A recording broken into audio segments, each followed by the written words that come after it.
Extendemos los buenos días de parte de las autoridades de la Procuraduría de la Administración, el señor Rigoberto González Montenegro, Procurador de la Administración, la licenciada Mónica Castillo, Secretaria General, licenciada María Lili Urriola, Subsecretaria General.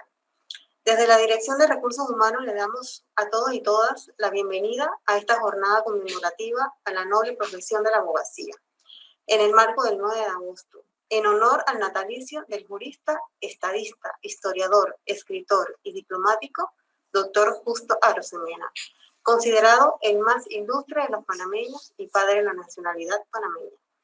Nacido en 1817 en medio de la lucha por la independencia hispanoamericana, con una visión jurídica social y con gran sentido de humanidad, el doctor Justo Arosemena recibe en 1837 los títulos de licenciado y doctor en jurisprudencia de la Universidad de Malagueña e Istmo. Abrazó el liberalismo como fórmula político-ideológica progresista de su época. El liberalismo constituía para él un poderoso instrumento contra las instituciones políticas que impedían la construcción de la sociedad que él proclamaba libre y democrática. El doctor Justo Arosemena logró no solo expresar teóricamente los fundamentos históricos de la nacionalidad panameña, logró además encontrar los medios para convertir su utopía en realidad. Ese fue uno de sus principales aportes, la creación del Estado Federal de Panamá en 1855, el cual sin duda alguna permanece en la historia como un punto de referencia. Ha sido tan valiosa su influencia que la celebración del Día del Abogado o de la Abogada se le atribuye a él, el jurista más relevante del siglo XIX y nuestro mismo. La profesión del derecho es un ejercicio que amerita ser reconocido, en donde hombres y mujeres día a día viven la realidad de ser defensores de la verdad, la justicia y la democracia. En esta ocasión queremos destacar a todos los servidores y servidoras judiciales de la Procuraduría de la Administración, a nuestros invitados e invitadas especiales, quienes a través de su arduo trabajo, compromiso y responsabilidad actúan al servicio de la población en defensa de la ciudadanía y del Estado de Derecho. En esta oportunidad tenemos el placer de presentar a la jurista magíster Cintia Camargo Saavedra, quien nos expondrá el tema Mercados y Derechos Humanos desde su visión prestacional en la jurisprudencia de la Corte Suprema de Justicia de Panamá, el caso especial de la energía y el agua, una conversación sobre líneas jurisprudenciales. La magíster Cintia Camargo tiene 20 años de experiencia profesional y académica. Se ha desempeñado tanto en el ámbito público como privado y actualmente ocupa el cargo de directora de servicios jurídicos del Grupo Naturi, antes Gas Natural Fenosa, desde 2008. Es licenciada en Derecho y Ciencias Políticas de la Universidad de Panamá y cuenta con una maestría en Derecho Mercantil de la Universidad Santa María de la Antigua, así como un posgrado en Servicios Públicos Domiciliarios con énfasis en energía, gas, telecomunicaciones, alcantarillado y agua potable de la Universidad Externado de Colombia, en Bogotá. También cuenta con un programa de desarrollo directivo PD de EI Business School Instituto de Empresa, con sede en Madrid, España, y una maestría en Administración de Empresas de Global MBA del INCAE Business School, obtenido en alta distinción. Además, ha realizado otros estudios de especialización y cuenta con un diplomado internacional en negocios, tratados y comercio internacional de la ULASEX y un diplomado de docencia superior en salud de la Universidad Latina de Panamá. Es profesora universitaria de ética y disposiciones legales en la Universidad Latina, Facultad de Ciencias de la Salud desde el año 2001 hasta la fecha, y además es profesora en la Maestría de Derecho Procesal de la Universidad Santa María la Antigua, de la Cátedra de Derecho Procesal Tributario. En la actualidad cursa el doctorado en Derecho en la Universidad Externado de Colombia en Bogotá con una especialización en Derecho Económico. Damos inicio a la exposición agradeciendo de antemano y dándole nuevamente la bienvenida a la magíster Cintia Camargo. Adelante. Buenos días, muy buenos días tengan todos. Ante todos me disculpo por el sonido externo, porque bueno, estando trabajando desde la casa uno se ve expuesto a muchas cosas que no puede controlar, pero nos toca compartir, nos toca trabajar y nos toca hacer el esfuerzo para mantenernos activos dentro de todo este esquema de pandemia. Deseo ante todo expresar mi más sincero agradecimiento al honorable señor Procurador de la Administración, doctor Rigoberto González, así como la magíster Joyce Araujo por haberme invitado a compartir con ustedes algunas reflexiones sobre nuestro derecho en el marco de la celebración del Día del Abogado. Y con esto he de iniciar, congratulándolos en su día, reconociendo el increíble esfuerzo que los abogados de la Administración Pública y en particular los de la Procuraduría de la Administración hacen para que se continúe prestando el servicio público de administración de justicia y exhortándolos a que rememoremos juntos también a todos aquellos colegas y colaboradores de la justicia que ya no están con nosotros, ya sea por causa directa de la pandemia o por otras consecuencias indirectas de esta, y elevo voces para que su recuerdo quede en nuestro medio forense. A tal efecto, he querido compartir con ustedes una investigación que estoy realizando en el marco de mis estudios que antecede al trabajo de investigación doctoral, pero que se hacen absolutamente necesarios, pues suponen una revisión de la visión panameña de la energía y del agua en su calidad de servicios públicos y en su naturaleza prestacional, cuyo horizonte solo podemos construir desde una revisión de la jurisprudencia de la Corte Suprema de Justicia. El título yo sé que es un poco largo, pero con el mismo traté de englobar todos los conceptos que en la actualidad se están analizando a nivel regional y mundial para contextualizar la discusión sobre los nuevos derechos y su contenido prestacional. A tal efecto voy a compartir con ustedes el índice y como yo quiero que esto sea una conversación, no he realizado una presentación extensa. Es para que nos podamos comunicar. Yo voy a estar pendiente de sus preguntas en el chat que tan gentilmente nos ha facilitado la Procuraduría para poder ir revisando conjuntamente con ustedes los temas que hemos ido investigando a lo largo de los últimos 3 años. Los temas que vamos a revisar han sido escogidos y ordenados de la siguiente forma. El primero, vamos a ver un nuevo enfoque basado en derechos y en la discusión del contenido prestacional de los servicios públicos de agua y energía. El segundo tema, y así se va a ver en el orden, es una breve revisión del sistema jurídico del mercado y de los servicios públicos de agua y energía para la República de Panamá. Y en este tercer tema vamos a ver una visión del presidente y de las líneas jurisprudenciales para la energía y el agua según la Corte Suprema de Justicia de Panamá y la Sala Tercera de lo Contencioso Administrativo. Yo voy a dejar la presentación aquí y ya entro al tema de fondo con ustedes y puedo comentarles que la energía, así como el agua, ha mantenido una concepción tanto económica como jurídica, pero en ninguna de ellas se analizó su faceta de derecho humano, sino hasta el año 2010, donde formalmente se reconoce el derecho al agua como un derecho humano de carácter universal. Esta dimensión de los derechos humanos se aleja de la concepción de las ciencias económicas, toda vez que estos bienes, el agua y energía, estaban siendo estudiados así habían sido entendidos desde la determinación de la teoría económica de los mercados eficientes y los bienes escasos. Esta visión desarrolla la teoría de la pobreza y el acceso desde la teoría liberal del mercado.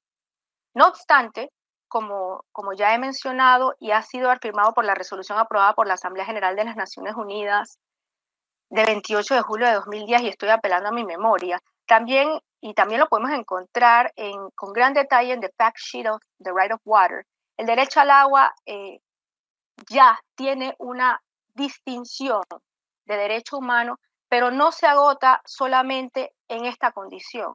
También tiene una relación muy importante con el acceso, y el derecho al agua no se garantiza solo con garantizar ese acceso, sino que deben ser garantizadas por el Estado como su prestador en nuestro caso.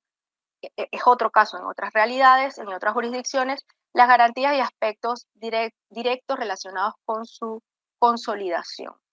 Este nuevo enfoque basado en derechos le da un espacio a la argumentación de los derechos humanos a fin de definir los estándares que logren conciliar las tensiones que surgen entre los clásicos derechos de carácter prestacional asociados con la energía eléctrica, el agua, los usuarios y los servicios públicos. Pero esta discusión tiene que ser analizada desde la perspectiva de la existencia material y real que todavía la energía y el agua constituyen bienes transables en mercados nacionales y regionales, para los que hay actos de libre concurrencia, hay licitaciones, hay regulaciones de mercado, hay códigos de deberes y derechos de los usuarios, etc. Para Panamá, yo pienso que realmente si nos comparamos con el resto de la región, esto ha sido una discusión pacífica, pero en realidad que sea pacífica no quiere decir que sea simple. Es para todos conocido, por una parte, que la prestación del servicio público de abastecimiento de agua potable de alcantarillado sanitario, que es como se le conoce la faceta prestacional del derecho humano al agua, sigue siendo administrado y operado por el propio Estado, por la República de Panamá. Esta es una decisión que permite la Constitución, ¿por qué? Porque por una parte la determinación de lo que es un servicio público y cómo se presta está delegada por la Constitución en la ley, y por otra, ya que en este momento, en el momento que se dio inicio formal al proceso de privatización, en la segunda parte de la década de los 90, ya había una profunda senda transitada que suponía el reconocimiento del agua como indispensable para garantizar la vida de todo ser humano. De hecho, las primeras discusiones datan del año 1977 en una conferencia de la ONU que tuvo lugar en Mar del Plata, Argentina, y en ella se declaraba el derecho de todos los pueblos de acceder al agua potable en las cantidades y calidades correspondientes a la satisfacción de sus necesidades. Más adelante, en el año 1994, en la Conferencia del Cairo sobre la población y el desarrollo, los estados señalaron un derecho a un nivel adecuado de vida, y esto requería de agua y saneamiento. A partir de este momento han sido muchos los documentos de las Naciones Unidas que reiteraron la necesidad de poner en la agenda del desarrollo el acceso al agua, y tenemos a tal efecto la Conferencia sobre Medio Ambiente y Desarrollo de la Declaración de Río de 1992, la Conferencia de Población en el Cairo de 1994, la Conferencia de Asentamientos Humanos y el Hábitat de 1996, y Panamá, aun cuando no entendamos o no hemos visto el gran marco de cómo se contextualizó el derecho humano al agua, no hizo oídos sordos. Y de hecho, es una convención ratificada por nuestra República. Sin embargo, la relación de la energía con la dignidad humana no nos resulta tan intuitiva como sí lo es el agua. La discusión de la energía como una condición necesaria para alcanzar los objetivos del desarrollo del milenio no tuvo lugar sino hasta ya entrado el siglo XXI. De hecho, Ban Ki-moon, que era secretario general de las Naciones Unidas, anuncia hasta el 2010 que la meta de acceso universal a la energía en la cumbre de alto nivel de los objetivos del desarrollo del milenio era necesaria e imperante. Pero todas estas propuestas siguen refiriéndose a políticas públicas sobre servicios energéticos y uso de la energía como propuestas a alcanzar. ¿Y esto qué quiere decir? Esto quiere decir que hoy día los grupos más vulnerables no tienen una normativa formal de carácter internacional que les permita exigir la energía para mantener su calidad de vida. Para Panamá, la energía, a diferencia del agua, como ya expliqué hace un momento, es un bien de mercado, y su prestación se realiza a través de la concepción de servicio público de conformidad con la Ley 26 de 1996 modificada y la Ley 6 de 3 de febrero de 1996, que ustedes conocen perfectamente. La creación de mercados para garantizar la energía más limpia y más barata ha facilitado enormemente los procesos de interconexión en América Latina, y en particular para América Central, Panamá y Colombia. Pero para crear un mercado regional, para que exista ese gran mercado, tenía que garantizarse la existencia de mercados nacionales, cuyo carácter era y sigue siendo, en particular para Centroamérica y Panamá, de carácter eminentemente prestacional. Sin embargo, si examinamos con frialdad las normas que rigen nuestra región, Centroamérica y Panamá, las mismas están dirigidas a satisfacer mayoritariamente la oferta de generación, bajo el viejo resabio ese de que la energía más cara es la que no se tiene. Pero esto nos diferencia sensiblemente de Colombia, donde se ha desarrollado toda una estructura jurisprudencial de protección del acceso a la energía como un derecho fundamental. Y esto no es malo en sí mismo. Obviamente, la creación de un mercado para que no haga falta la energía es un gran avance en una región con enormes asimetrías. económicas, sociales y jurídicas. Pero una integración de mercado supone un discurso común que reconozca la existencia de la dignidad humana, que es el ser humano el usuario final de ese servicio, en términos transparentes, homólogos y seguros. Ninguno de los países que integran el mercado eléctrico regional ha abierto la discusión de la energía como un derecho humano. Como ya lo comenté hace un momento, sí lo ha hecho Colombia y nuestro diseño actual así lo ha reconocido en los distintos fallos y sentencias de la Corte Suprema de Justicia y de la Sala Tercera.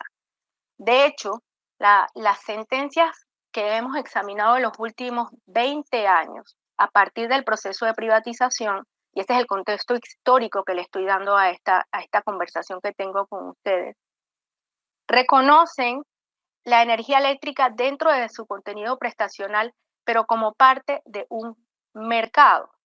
Y esta es la gran diferencia, pero esta diferencia no quiere decir que sea mala o buena. Yo creo que nosotros tenemos que objetivizar las discusiones y asociar los pronunciamientos de la Corte Suprema de Justicia con los giros que garantizan y que caracterizan nuestro sistema jurídico. Por lo menos en materia de electricidad y agua, realmente la Corte Suprema de Justicia ha marcado una senda que transparentiza el mercado y la prestación del servicio. Pero no tengo pretensiones de justificación. De hecho, siempre habrá quien establezca y quien determine que no existen grandes líneas jurisprudenciales que hagan aportes relacionados con agua y energía para la dignidad humana. Pero yo creo que nosotros debemos retomar de dónde partimos. Nosotros somos un país con un sistema jurídico propio, distinto, con una estructura constitucional económica diferente, estructurada en una economía de mercado, y estos dos servicios se prestan dentro de dichas condiciones. Hay quien me vaya a decir, no, es que el agua no se presta así. De hecho, quien regula la prestación del servicio público de agua potable y alcantarillado es la Autoridad Nacional de los Servicios Públicos por disposición legal. Pero esta concepción de nuestro sistema jurídico, que no puede aislarse del contexto económico de nuestro Estado, es una realidad que desde el punto de vista de la sociología jurídica nosotros tenemos que conocer y entender al momento de determinar cómo vamos a alcanzar nuestro objetivo final, que es la protección de la dignidad humana. De hecho, si nosotros hacemos una mirada muy breve hacia el pasado, nuestra tradición económica basada en una economía de mercado no es reciente. Y de hecho, los principales rasgos de la Constitución Política de Panamá en 1904 mantenían un corte eminentemente individualista.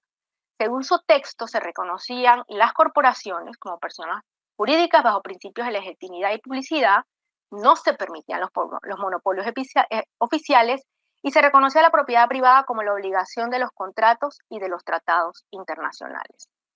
Aun cuando la Carta Magna de 1904 incluyó la filosofía de la Constitución de los Estados Unidos de 1787 y de Francia de 1791, como bien cita Ricord en su obra de 1987, al amparo de la construcción del canal, las principales empresas americanas de Wall Street promovieron a Panamá como un centro geográfico para hacer negocios y para finalmente competir contra Inglaterra como el nuevo centro financiero internacional y logístico en el mundo occidental. Tengo autores y sociólogos jurídicos tan destacados como Mayer y Yu y como Kalmatowicz. Las inversiones extranjeras en Panamá, después de la independencia, aumentaron significativamente.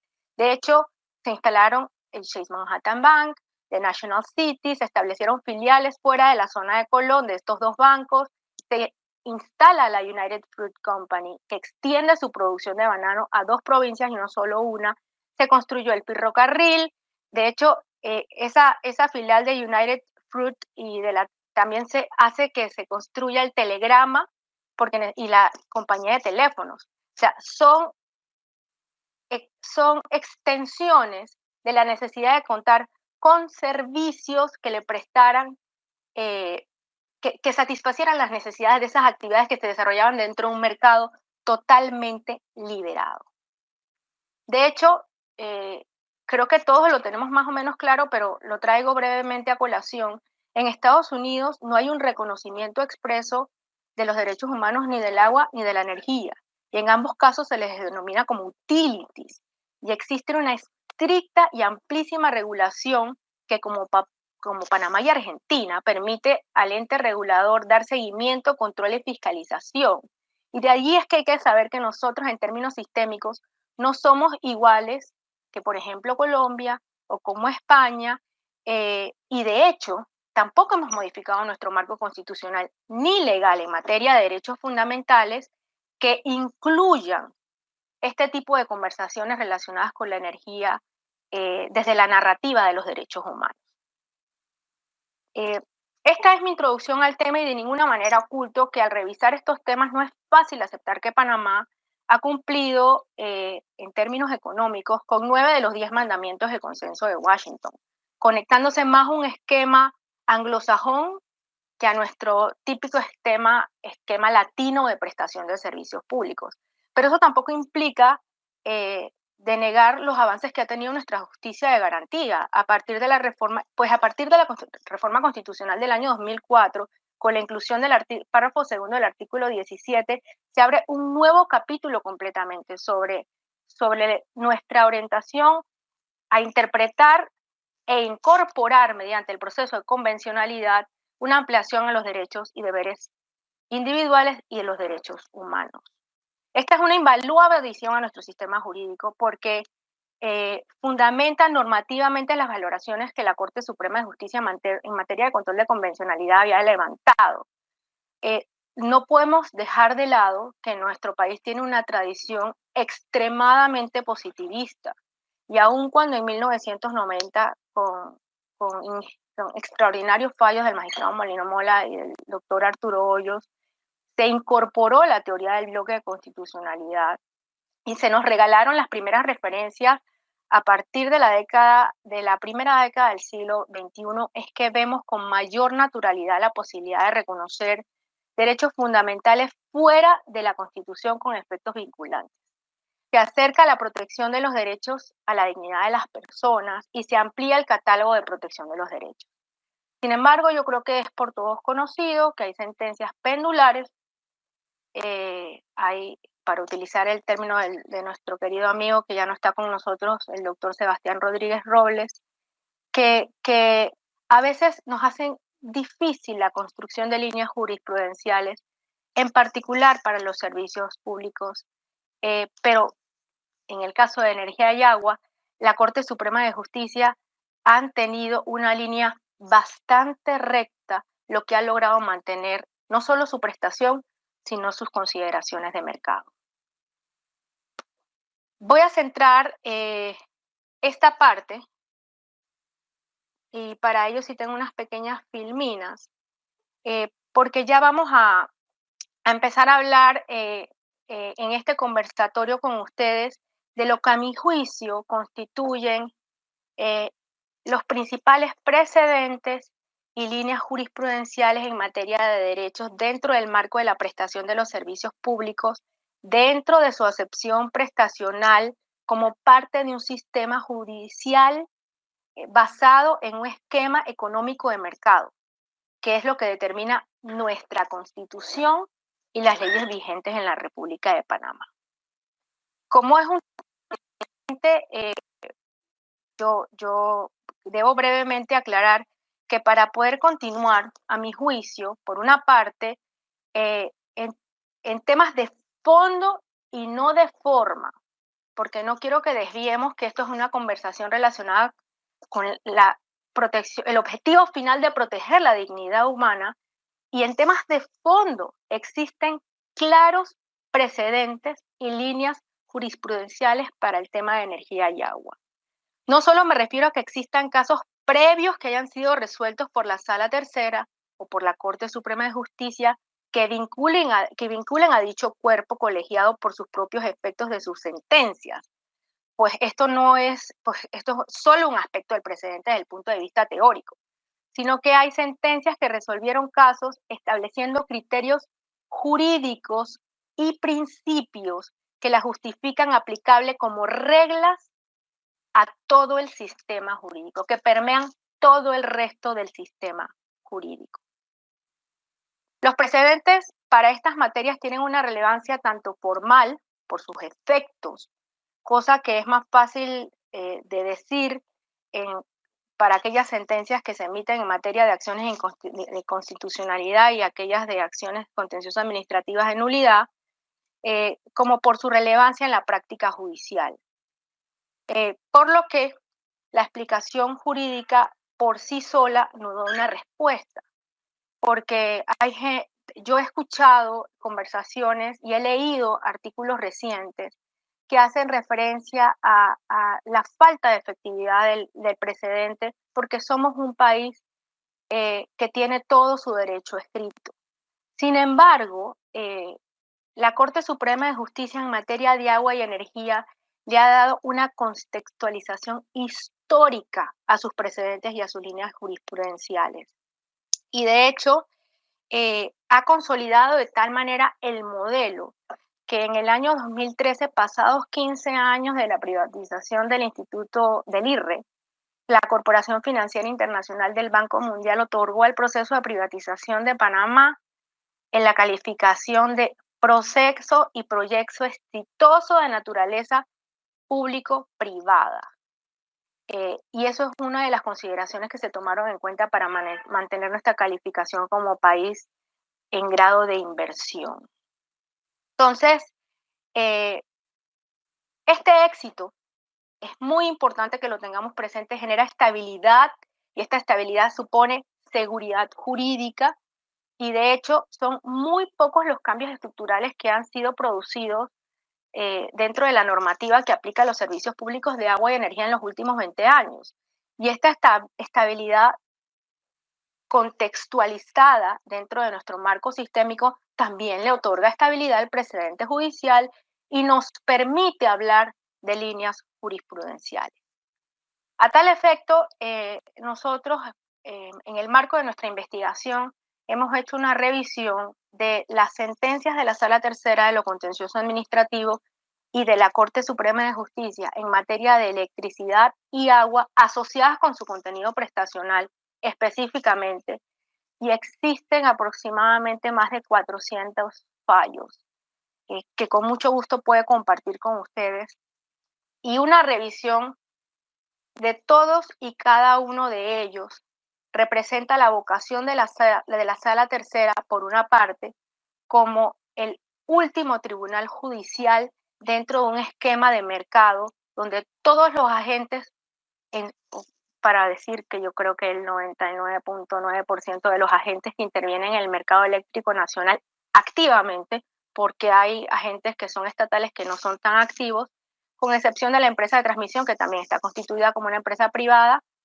se someten a un control basado en la Ley 38 del año 2000 y luego se someten a la jurisdicción del contencioso administrativo. Esto es extremadamente distinto al resto de las jurisdicciones que están cercanas a nosotros. ¿Y por qué? Porque han desarrollado en base en la medida en que se fueron sacando actividades de la actividad estatal y se fueron privatizando, se amplió la necesidad de tribunales de justicia para garantizar ese principio de seguridad jurídica que nosotros que ya hemos conversado hace unos momentos. Panamá sigue manteniendo el mismo esquema desde su constitución de 1946, dejando el control de la legalidad en la Sala Tercera de lo Contencioso Administrativo y de la constitucionalidad en la Corte Suprema de Justicia, aun cuando esos mismos 10 principios del Consenso de Washington ha sido desarrollado por el resto de los países. Para estas materias, la Corte se ha mantenido dentro de la estructura y ha encontrado la posibilidad de determinar que existen precedentes, sentencias individuales que han creado abstracciones fácticas que es posible determinar como reglas aplicables al resto del sistema jurídico. A tal efecto, deseo compartir con ustedes alguna de ellas, tengo más, pero la verdad es que no quería abrumarlos con el tema. Obviamente a mí me apasiona, pero bueno, tengo muchos años viendo esto Y lo que quiero es presentarles no solo cómo denomino yo esos precedentes, esa consideración de la ratio decidendi que puede ser aplicada a otros tipos de contingencias en la administración y en la propia Corte Suprema de Justicia, sino también las claras líneas jurisprudenciales siguiendo la referencia al Código Judicial, a las sentencias de casación civil, que pueden hacer doctrina probable en nuestro derecho. Primero me voy a referir al agua, y esa es el primer análisis que comparto con ustedes, y a tal efecto le he colocado un nombre, porque yo pienso que las cosas hay que nombrarlas para que tengan un valor. Y para mí el precedente en este caso es que el agua es un derecho inafectable en la República de Panamá. Esta no es una frase especialmente romántica, pues es un claro precedente que reúne, pero es un claro precedente que reúne todas las condiciones teóricas atribuidas al precedente judicial. De hecho, este precedente deviene una sentencia de amparo muy potente, que nos separa por completo de toda la ideología de mercado que rodea los servicios públicos, pero esto es porque, como fuera dicho, el servicio público de agua y alcantarillado no se privatizó, por lo que su prestador es un ente estatal y esto en sí mismo nos ayuda a darle una especial protección a la dignidad humana.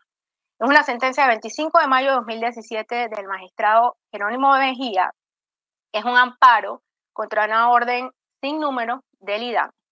Vale la pena ver los hechos de este caso para alejarnos de la misma. Vale la pena analizar los hechos del caso, pero veamos la propia ratio decidendi. Mi ejercicio simplificado de construcción de una ratio decidendi es el siguiente.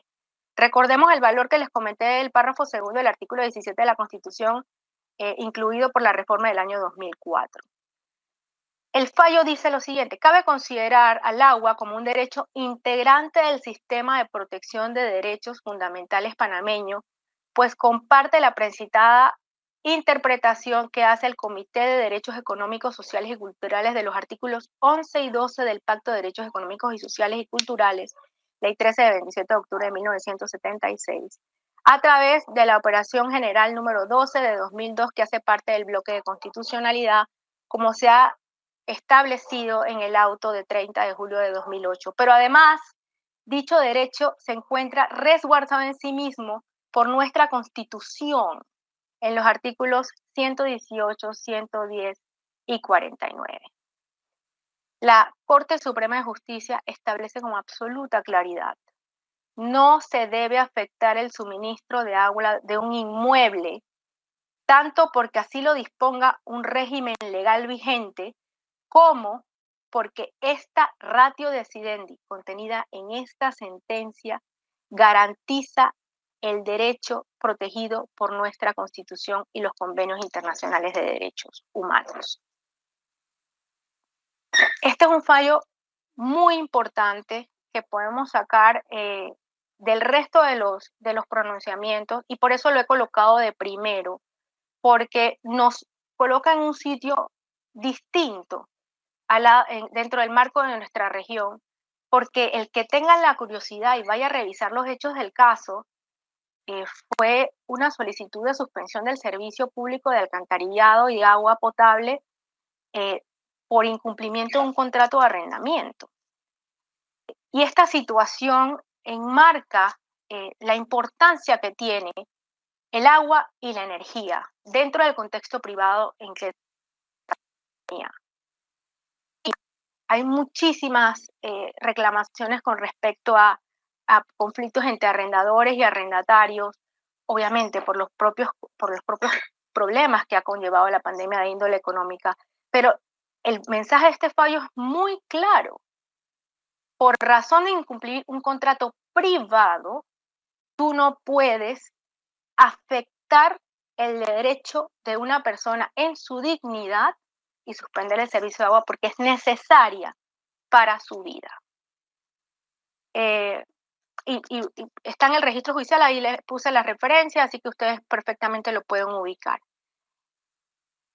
El segundo precedente, ya entro con la energía.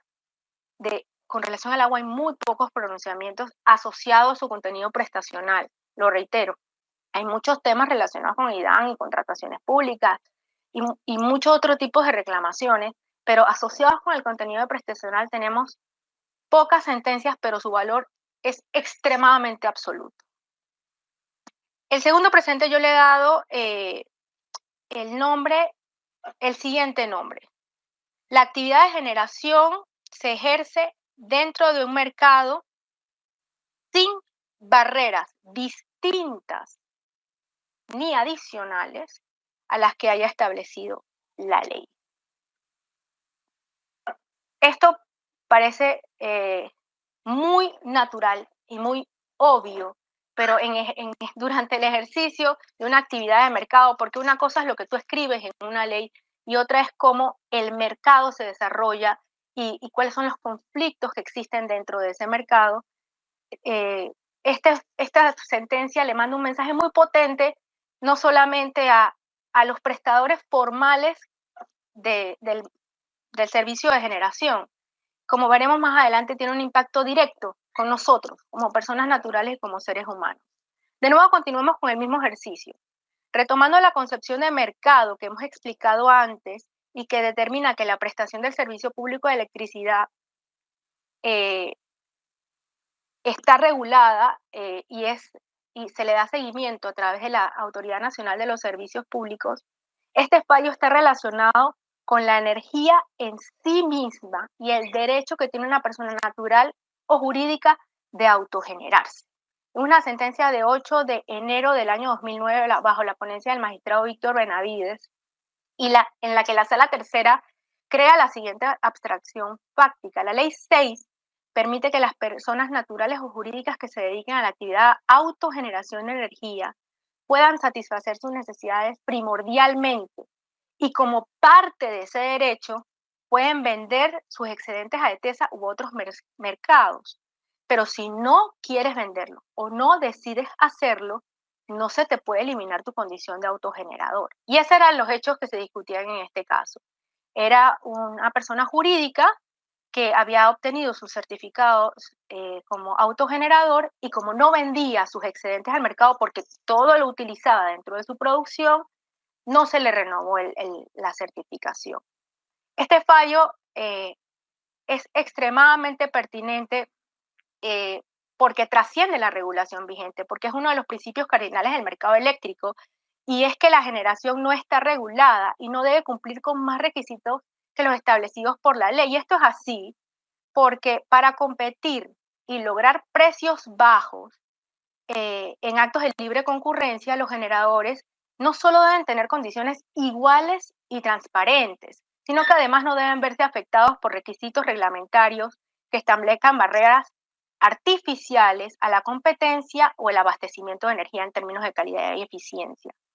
Pero este principio, este ratio decidendi en particular, yo pienso que ya no solo ve su impacto en el mercado de la energía, que es lo que naturalmente conocemos y que hemos atendido hasta marzo de este año, sino que esta precisión que hizo la Sala Tercera en esta sentencia es absolutamente relevante, puesto que las nuevas tecnologías y las tecnologías limpias, que han abaratado considerablemente su precio en los últimos 12 meses, nos han permitido, como personas naturales, optar por la posibilidad de ser autogeneradores. Esta sentencia comporta una especial protección a nuestro derecho como ser humano de tener una vida digna, con un nivel de calidad que me permita desarrollarme en sociedad sin más limitaciones que aquellas que determinen las normas técnicas y de seguridad. El siguiente precedente, creo que aquí mismo no estoy apretando donde no es, si me disculpa. Es algo que parece muy obvio, pero como no está establecido en una norma ni de carácter fundamental, y la definición de la norma desde el punto de vista legal está relacionado con las actividades y no con el concepto, es un precedente muy importante y es una sentencia de 5 de mayo del año 2017 bajo la ponencia del magistrado Abel Zamorano, que crea el precedente que yo he denominado el servicio público de energía y de agua tiene un carácter prestacional. En esa sentencia se determina que el servicio público de energía en Panamá requiere de una prestación positiva, directa o delegada del Estado que garantice su ejecución, pues es indispensable para garantizar la vida humana. Obviamente, esto nos plantea la posibilidad de incluir dentro de nuestra conversación estándares que le permitan, que nos permitan desarrollar un discurso sobre derechos humanos. Y de hecho esta sentencia es muy interesante porque de hecho la discusión no estaba centrada en la definición de servicio público como tal, se trae a colación por un problema que existía de servidumbre, de la creación de una servidumbre en beneficio del servicio público. Y de allí, pero para la discusión que estamos teniendo, vamos a tomar el otro rumbo. Vamos a dejar un momentito el tema de la protección del interés público sobre la protección de la propiedad privada, que también es importante para el tema del mercado eléctrico, como vamos a ver más adelante, pero para los efectos de lo que estamos conversando, la definición conceptual de lo que es un servicio de carácter prestacional se encuentra en esta sentencia y le otorga a la ratio decidendi un carácter de regla aplicable a todo el sistema jurídico. A continuación, siguiendo lo que les comenté con relación al artículo 1162 del Código Judicial, si mi memoria no me falla, en cuanto a las doctrinas probables, Panamá, a través de los pronunciamientos de la Sala Tercera de lo Contencioso Administrativo, tiene una clara línea jurisprudencial que yo he denominado de la siguiente forma. El interés público de los usuarios del servicio de electricidad, siempre que el regulador de mercado cumpla con sus competencias legales y reglamentarias, priva. ¿Priva sobre qué? Sobre la aprobación de las fórmulas tarifarias, priva sobre la aplicación de los ingresos máximos permitidos en las empresas de distribución, priva sobre la modificación de contratos de compraventa de energía en beneficio de usuarios y clientes finales. De hecho, en esta línea jurisprudencial, ahí les incluí la cita de las sentencias, pero hay muchas más, pero siguiendo la estructura teórica de cómo construir una línea jurisprudencial, no solo en temas de fondo y de tiempo, incluí 3 fallos que empieza el primero en la sentencia del 18 de febrero de 2009 bajo la ponencia del magistrado Hipólito Gil. Tenemos a continuación la sentencia de 29 de diciembre de 2009 bajo la ponencia del magistrado Winston Espadafora. Y esos mismos criterios se reiteran y se mantienen incluso hasta 10 años después en las sentencias emitidas en los últimos años de la segunda década del siglo. Y para ello hacemos referencia a una sentencia del 21 de julio de 2016 bajo la ponencia del magistrado Abel Zamorano.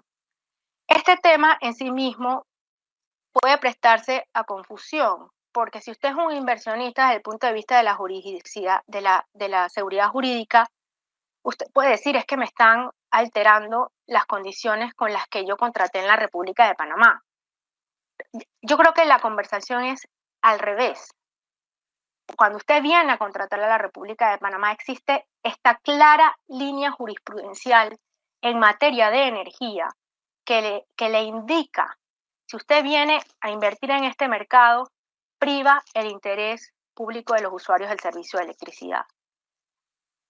Teniendo esta regla clara, los inversionistas también tienen claro qué invertir y cómo no invertir. Voy a terminar porque ya no los quiero, ya han pasado muchos minutos y agradezco muchísimo su tiempo y lo puse de último porque me parece que aun cuando es una sentencia, un fallo de la Sala Tercera de lo Contencioso Administrativo, dentro de un contencioso administrativo de protección a los derechos humanos, dentro de todas las limitaciones que tiene el ejercicio de esa acción, que hace un profundo reconocimiento a un derecho que es sobre el que yo estoy elaborando mi trabajo de tesis. En esta sentencia, Panamá reconoce el derecho a la energía. No solo hace un ejercicio de convencionalidad, sino que también hace un ejercicio muy importante de cómo se aplica y se interpretan los contratos ley versus las leyes formales. Los hechos de esta acción son muy interesantes. y aun cuando puede haber una discusión de forma de si la acción debió haber sido admitida, si debió haber sido tramitada, yo pienso que el resultado final fue proteger a una mujer que no era nacional panameña y a sus hijos, garantizando el servicio público de energía eléctrica. Y eso tiene un enorme valor. Con esto voy a terminar y en otra oportunidad, si Dios nos lo permite, podemos hablar de la otra cara del precedente judicial, cuándo y cómo debe ser modificado, cuándo debe ser modificado, si debe ser modificado, y cómo se modifica en su vocación de resolver conflictos y cambios sociales actuales. Y para ello sí les confieso que estoy adelantando una revisión de cómo la pandemia ha impactado tanto el mercado como la prestación de los servicios públicos de agua y energía. Pero, pero la seriedad de este importante hecho histórico, con todas sus connotaciones, no solo debe afectar a cómo mira la jurisprudencia a los servicios públicos, sino también, y más importante, la protección. Debe estar centrado el ejercicio en la protección de la dignidad como principio cardinal de los seres humanos. Para mí, ya lo dije, el agua y la energía superaron sus concepciones prestacionales de servicios públicos y deben entenderse como un derecho humano situado desde el contexto histórico, sociológico y económico, no solo en América Latina, sino en América Central y Panamá, pues existen relevantes problemas de pobreza energética, sustentabilidad y falta de satisfacción en la atención de los servicios que debemos como juristas concentrarnos en analizar y ver cómo podemos proteger. Gracias, licenciada Cintia. La verdad que ha sido un mundo fascinante. Desde el reconocimiento del derecho al agua y a la energía como un derecho humano, partiendo de una relación de acceso que debe ser garantizada por el Estado, la prestación de estos servicios públicos de energía y agua que deben estar regidas por el Estado, privando el derecho al acceso de la población a estos servicios como parte valiosa o importante de su calidad de vida. Nos ha hecho un recorrido comparado de cómo otros países como Colombia reconocen el acceso del agua y a la energía como un derecho humano. En el caso de Colombia, como a través también de distintas jurisprudencias, a pesar de no haber reconocido convenios internacionales de protección de derechos humanos, los Estados Unidos también incorpora en su jurisprudencia este reconocimiento al acceso al agua y a la energía como valores indispensables de la humanidad. La licenciada hace un recorrido jurisprudencial en la sala tercera en cuanto a esos criterios ya establecidos pues en distintos fallos de la Corte, en donde prácticamente pues, se reconoce el acceso al agua y a la energía como un derecho humano, estableciendo así algunos casos específicos. En el caso del agua, en Panamá, casos de energías, sobre la generación de la actividad energética de servicio público, con distintas sentencias. La prestación del servicio de alcantarillados nacionales también, como el reconocimiento del agua indispensable para la vida humana, entre otros. Tenemos aquí algunas preguntas para la licenciada. La primera de ellas, el monitoreo en cuanto al abastecimiento del agua, el saneamiento y la higiene ha generado estimaciones periódicas sobre los avances nacionales y regionales sobre el agua potable. ¿Cómo se encuentra Panamá en esta realidad y especialmente en nuestras áreas comarcales? Sería la primera pregunta. Bueno, yo creo que no es un secreto para ninguno de nosotros que hay limitaciones en las inversiones que realiza el IDAN dentro de su carácter de institución pública, pero también debemos recordar que hay otros instrumentos que nos permiten acceder al agua en su calidad de derecho humano, que no solamente están relacionados directamente con la actividad prestacional que realiza el IDAN. Nosotros tenemos todo un entramado normativo relacionado con formas de acceder al agua eh, y, y organizaciones comunales para acceder al agua y su administración. Obviamente, esto requiere no solo un grado de educación, sino de administración que impone una obligación al Estado para poder llevar este conocimiento a estos lugares donde no va a llegar el IDAN. Y no va a llegar el IDAN no es porque el IDAN no quiera, es que realmente cómo se provee de agua potable. Es a través de redes, y son redes físicas, y son redes que tienen que ir soterradas. Entonces, y esas redes vienen no de otro lugar, sino de ríos. Y el agua de los ríos tiene que purificarse y potabilizarse para que pueda ser apta para el consumo humano. Entonces ya existen elementos físicos que suponen una importante inversión, que yo no estoy diciendo que no sea el derecho de todos. Lo que pasa es que hay criterios de eficiencia al momento de hacer inversiones en materia de servicios públicos. Y esto usted lo ve principalmente en las áreas más alejadas a los centros urbanos, donde se concentran grandes cantidades de población. Sin embargo, el Estado sí tiene programas, y son programas muy importantes donde estamos instalando bombas con paneles solares que le permiten a las personas no recibir el agua a través de una red física, sino a través de un pozo, y al mismo tiempo enseñarle a las personas cómo tratar esa agua que usted ya utilizó. Pero esto es un trabajo de todos, esto no es un trabajo del IDAN, y no es un trabajo exclusivamente del Estado. Yo creo que es parte del conocimiento que nosotros debemos tener de la realidad de cómo se presta el servicio público del agua en la República de Panamá, y que tenemos importantes oportunidades de mejora que podemos captar muy rápidamente en la medida que podemos explotar estas consideraciones. Muchas gracias. Esa era una pregunta del licenciado Masanti. Ahora la licenciada Indira pregunta, ¿cómo se aplica la protección del agua respecto a su uso para la travesía por el canal con agua dulce que todos podamos beber? Yo creo que la licenciada Indira lo conoce, el agua y su autorización, ya sea dulce o salada, depende del Canal de Panamá, sobre todo por lo que tiene que ver con la cuenca del canal y el capítulo especial de protección constitucional que tiene el Canal de Panamá. Dicho esto, yo creo que no debemos, no podemos mezclar cosas, ¿no? Una cosa es que el agua que tú utilizas para el tránsito de los barcos del canal, que es cierto, es agua dulce que se mezcla con agua salada, pero es por la forma en que está constituida la esclusa. Y otra es el agua que viene de los afluentes, que son los ríos, que también le dan agua al Canal de Panamá.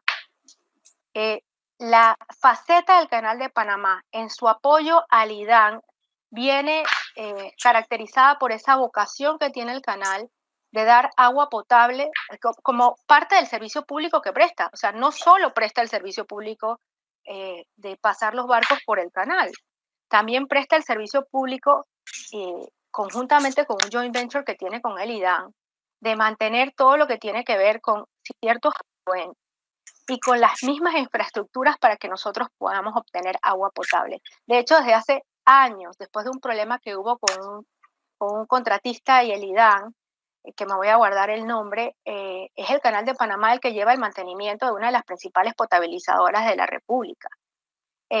¿Por qué? Yo entiendo perfectamente, porque técnicamente nosotros no podemos reutilizar para consumo humano, el agua que se utiliza durante los tránsitos del canal. Pero entonces usted tiene que encontrar la posibilidad de realizar su vocación de servicio público a través de otros medios.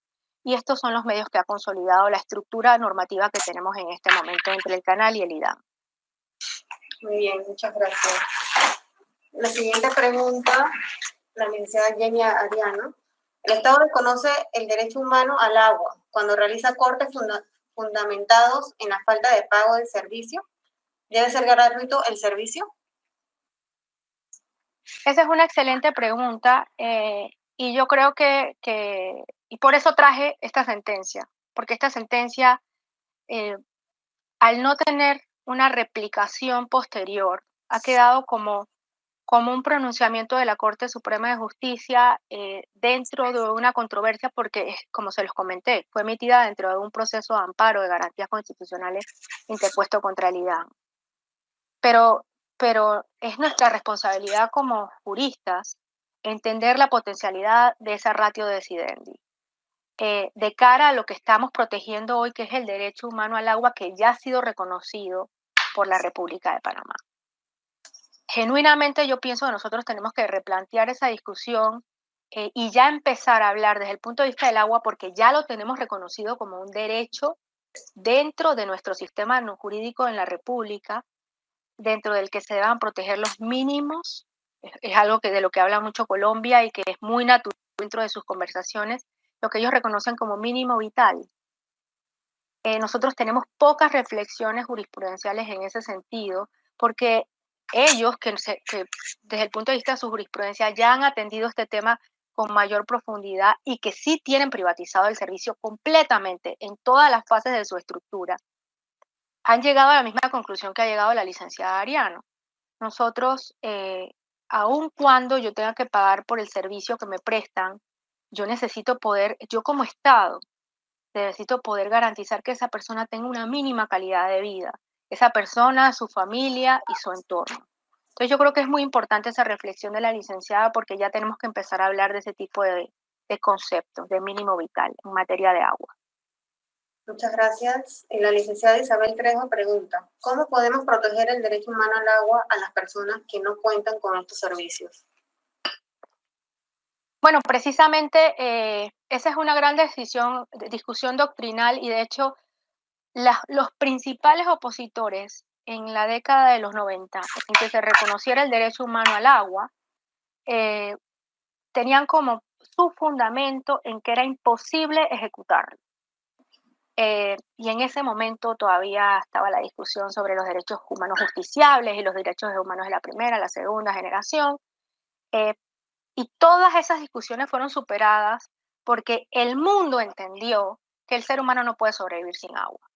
Entonces, ese contenido prestacional son las modificaciones que si observamos cómo se ha movido la prestación del servicio del agua desde 1991 hasta la fecha, es que vemos que, por ejemplo, ahora hay más concesionarios de agua embotellada. Esa es una forma de prestar el servicio de agua, que no estoy diciendo que sea buena, tampoco estoy diciendo que sea mala. Estoy diciendo que son formas para poder garantizar ese derecho. ¿Por qué? Porque hoy ese derecho está en la cabeza del Estado. Y como comenté al inicio, el Estado, así como lo puede tener un privado, tiene limitaciones al momento de tomar decisiones de inversión. Sin embargo, si usted me pregunta a mí, después de hacer una reflexión de cómo mira la Corte Suprema de Justicia este derecho, cómo debería ser su ejercicio desde el punto de vista prestacional, nosotros deberíamos poder acercarnos un poquito más a ver al agua como vemos hoy a la energía, que no es un derecho humano, porque la energía, con sus limitaciones y todos sus problemas de onda y de calidad, si usted eh, está muy cerca de un centro urbano y necesita luz, se la dan. Y puede ser que con el agua no tenga la misma facilidad por todas las consideraciones que hemos comentado anteriormente. Pero yo estoy de acuerdo con usted, debemos empezar a encarrilar esa forma de ver el agua más hacia su contenido prestacional. La licenciada Cristina Díaz pregunta, ¿cómo se ha trabajado el carácter de protección del agua a nivel local manejada por los comités de agua ante el virus rural, ante el agua a nivel rural? Como le comenté, yo estoy haciendo una investigación, hoy me encuentro en ese proceso. Le voy a comentar, en la vida real hay muy poca información pública al respecto, y de hecho no he encontrado mucha normativa con respecto a cómo están funcionando los comités de agua, porque en realidad el principal problema, yo me imagino que ustedes han visto cómo funciona el comité es un grupo de vecinos, pero básicamente desde el punto de vista físico es una bomba ya sea que se conecta eléctricamente a través de paneles solares y lleva a través de pequeñas tuberías, no como las del INAN, tuberías de PVC, el agua a los vecinos para que puedan abastecerse del servicio público de agua. Esa agua, particularmente para su uso y su consumo, en principio tiene muy poquito grado de contaminación porque viene directamente del subsuelo. Creo que la mayor pregunta que tenemos hoy día y que hoy los científicos todavía la están discutiendo es cómo hacemos con el agua servida. Teóricamente todas nuestras aguas servidas deberían tener algún nivel de tratamiento, cosa que no es cierta. Una cosa es cómo se maneja el agua servida y cómo se trata en las ciudades capitales y otra es cómo se hace en las comunidades muy dentro del interior de nuestro país. De hecho, hay muy poquitas plantas de tratamiento individuales y yo creo que esa realmente es la gran pregunta que tenemos que hacernos porque hoy todavía existe la pregunta si el COVID sobrevive y por ahí vi un artículo de la BBC de Londres que la respuesta era sí, pero no quiero asegurarlo porque tiene que haber pruebas científicas que para eso sobrevive en nuestros desechos humanos. Entonces, yo creo que esa es la siguiente discusión después que logremos salir de esta pandemia. ¿Cómo manejamos el tema de los desechos? Dice Cintia, yo quiero cerrar con una pregunta. ¿Cuál sería, o sea, viendo las perspectivas del reconocimiento del derecho al acceso al agua, y que el reconocimiento tiene que ir vinculado a que el agua sea potable, porque una cosa es el acceso al agua común y la otra es el acceso al agua potable, que creo que eso sería como el reto a nivel de la región, pero llamado a cumplimiento dentro de los derechos de los DESC. ¿Cómo vemos entonces ese acceso a la energía en un futuro como un acceso como derecho humano? En el contexto que vivimos hoy con el COVID y en el tema de educación, estamos viendo esa gran desigualdad en cuanto al acceso a la energía, que ha sido entonces convertida en esa falta de acceso de la educación de muchas poblaciones y sobre todo poblaciones campesinas y poblaciones indígenas en Panamá. Yo agradezco mucho la pregunta, Joyce, porque esta es la pregunta de los próximos 50 años. Es la pregunta que todos los expertos, que yo no soy un experto, yo soy abogado puro y duro, pero que todos los expertos a nivel de temas energéticos se están haciendo y por eso hay muchísima conversación hoy en día sobre las energías limpias y las energías y el costo de la energía, cómo se ha abaratado, porque ese abaratamiento del costo de la energía es para que nosotros como personas entendamos que el acceso a la energía quizás podamos garantizarlo nosotros mismos y no dependamos ni del Estado ni de un tercero concesionario, porque en realidad las decisiones en el mercado energético se toman bajo criterios de eficiencia.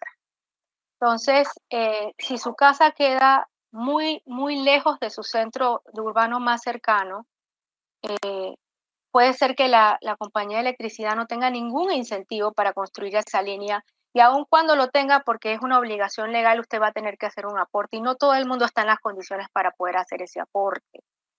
Dicho esto, yo quiero decir que de Panamá nosotros tenemos una cobertura eléctrica que es eso nos coloca en un sitio muy distinto a Colombia y a Centroamérica. ¿Y qué significa esa cobertura energética? Significa que usted hoy durante la pandemia también tuvo acceso a Internet. Entonces, yo soy muy crítica de todos los sistemas y todos los temas, pero yo sí debo reconocer que Panamá poquito a poquito y calladito ha hecho un trabajo. Entonces, pero bueno, falta mucho, porque todavía me quedan comunidades, especialmente las que están en las comarcas, que no tienen ese acceso. Pero la OR ha hecho un gran trabajo, yo sí quiero decirlo. Pero bueno, es poquito a poquito porque todas son decisiones de inversión y son millones de dólares en redes eléctricas. Porque la energía todavía hoy se transmite en redes. Cuando logremos hacer lo que hizo Tesla, otra historia cantará. Muchas gracias, licenciada. Nos vamos a tomar la iniciativa de poderle comunicar alguna otra inquietud o pregunta que se dé en el transcurso de Con la mucho divulgación gusto. del video que se va a hacer por YouTube. Vamos a compartir su correo electrónico para que las personas entonces puedan hacerle las preguntas a usted de manera directa. Agradecemos mucho la participación. Esto ha sido un espacio de aprendizaje y sobre todo en temas innovadores de derechos humanos. Así que le agradezco mucho la participación. Le deseo buen día. Felicidades a todos y todas los abogados que nos acompañaron el día de hoy.